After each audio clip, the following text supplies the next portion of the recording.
Have you ever hit a wall in your career or even just your personal life where it feels like no matter how much harder you work, you just can't break through to that next level? Look, if you're an ambitious professional or maybe a manager feeling totally stuck in the daily grind of incremental progress, consider this explainer your personal masterclass. Today, we're going to completely dismantle this deeply ingrained myth that more effort automatically equals more results. So, let's dive right into this. Here's our quick roadmap for today. We're going to start with the metaphor of the fly, define what a quantum leap actually is, expose the trap of familiar methods, tackle the fear of failure, learn why you absolutely must act before you're ready, and wrap up with the 3-step checklist for your own breakthrough. The foundation for our explainer today comes from a genuinely fascinating concept outlined in the book You² by Price Pritchett. We're exploring a high-velocity formula for multiplying your personal effectiveness in what he calls quantum leaps. And fair warning, this requires a radical departure from the way most of us were taught to work. We're literally going to learn how to drastically lower your personal effort while simultaneously multiplying your results. Part 1. The Fly and the Open Door. To really grasp how futile our traditional approach to hard work is, I want you to imagine a tragic but very everyday scenario.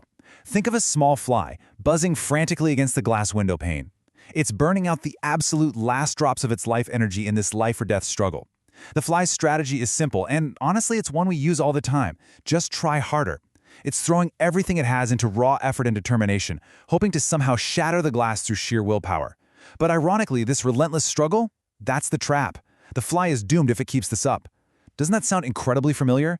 It's exactly what we do when we just push harder and harder using our same old methods, which leads straight to burnout. But here's the real tragedy of the fly. Right across the room, maybe 10 steps away, the door is wide open. 10 seconds of flying time, requiring just a fraction of the energy it's currently wasting on that glass, could lead to total freedom. This brilliantly illustrates our core lesson for today. Turning 180 degrees away from your current struggle to find that open door is the elegant, low-effort solution. Sometimes, trying harder isn't the solution at all. It's actually the biggest part of the problem. Part 2. What exactly is a quantum leap? A quantum leap is a term we've actually borrowed directly from quantum physics. In physics, it describes this explosive jump a particle of matter makes from one place to another. And what's wild about these jumps is that the particles make them without any apparent effort, and without even covering all the spaces between the starting and ending points. So, applied to your life, it means an explosive jump in personal performance that puts you far, far beyond the next logical step. You're literally skipping rungs on the achievement ladder, and you're doing it without that time-consuming, exhausting struggle. Most of us are completely conditioned for incremental progress. We want to add 10%, we move systematically step by step, and we deeply believe that hard work is the only valid currency. But the quantum leap strategy, that is about multiplying. It's about skipping steps and getting exponential gains with less effort. If you are a manager right now looking to boost the efficiency of your entire team, listen up. Pushing them for an incremental 10% more effort is just going to cause burnout. You have to shift their mindset to multiplying. Instead of asking them to work an extra hour, ask them how they could achieve the exact same output in half the time by totally blowing up and rebuilding the process. You have to teach them to look for the open door. Part 3. The Trap of Familiar Methods. There are massive psychological barriers that force us to choose heavy labor over a smart strategic path.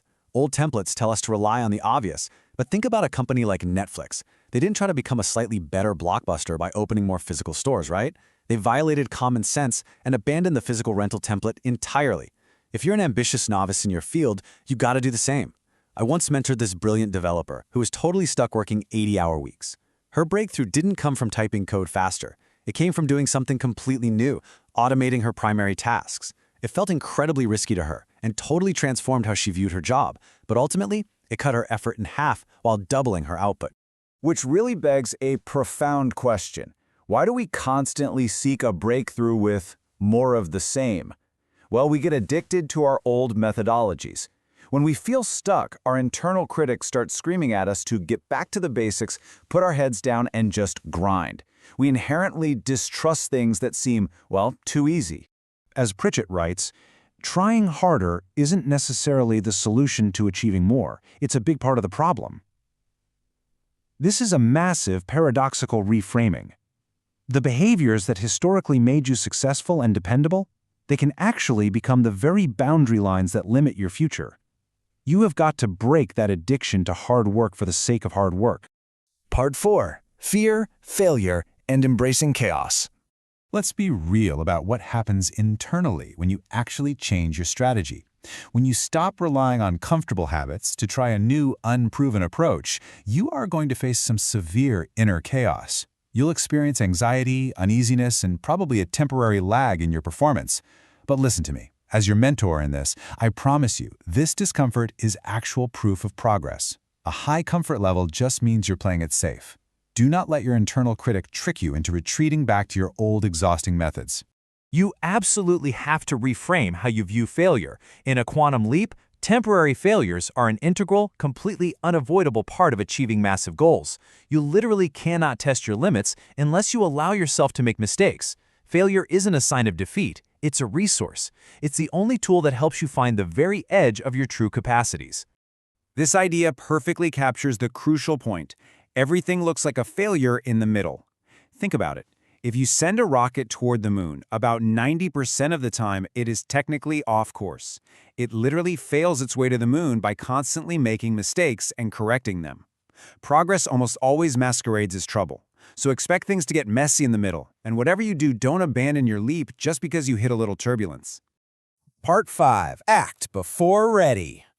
Here is where we tackle the fear of uncertainty head-on. We often stall because we're busy getting ready. But aiming for zero defects is a totally hostile concept when you're trying to achieve a breakthrough. If you wait until you have a flawless plan where all risks are eliminated, I guarantee you'll never make a move. Getting ready is usually just a stalling tactic. It's just anxiety in a really nice suit. To overcome that fear at the crucial moment of decision, you have to act before you are completely ready. Start, move on your dream, and allow the game plan to evolve as you go. You have to tolerate the ambiguity. Now you might be wondering, okay, but how do I succeed if I don't know every step? Well, you have to rely on your intuition and unseen forces. The author notes that when you intensely focus on a crystal clear picture of your landing spot, your ultimate goal, the solutions just magically begin to appear. Your subconscious mind, your mental imagery, and your gut intuition are massive untapped resources. Don't get bogged down in the how-to. Focus completely on the where and trust your intuition to guide you through those unexpected split-second decisions along the way. Part 6. 3 Steps to a Breakthrough. So let's turn this into a really simple, actionable 3-step checklist you can use to start your leap today. Step 1. Suspend disbelief. If you absolutely must doubt something, doubt your limits. Act exactly as if your success is 100% certain, because your belief directly impacts the reality of your actions. Step 2. Focus on the ends rather than the means. Rivet your attention on the final outcome, not the messy, confusing steps in the middle. And step 3. Trust in the active power of pursuit. Wishing and wanting are passive. You have to take active, decisive action toward your goal. The moment you take action, you instantly alter the odds in your favor. Ultimately, you have to recognize that the perfect opportunity isn't floating out there in some ideal situation. It's inside of you. Think of a humble caterpillar. Through this total, radical transformation, it abandons its old habits and its old body to become a butterfly capable of soaring thousands of miles.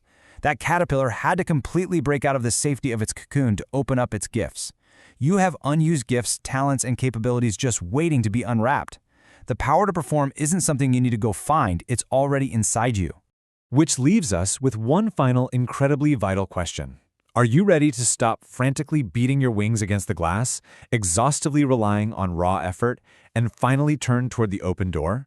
The quantum leap is entirely yours for the taking. It requires way less effort, sure, but it requires massive courage, and it requires you to rethink absolutely everything you know about success. So, what do you say? It's time to open your gifts and make your leap.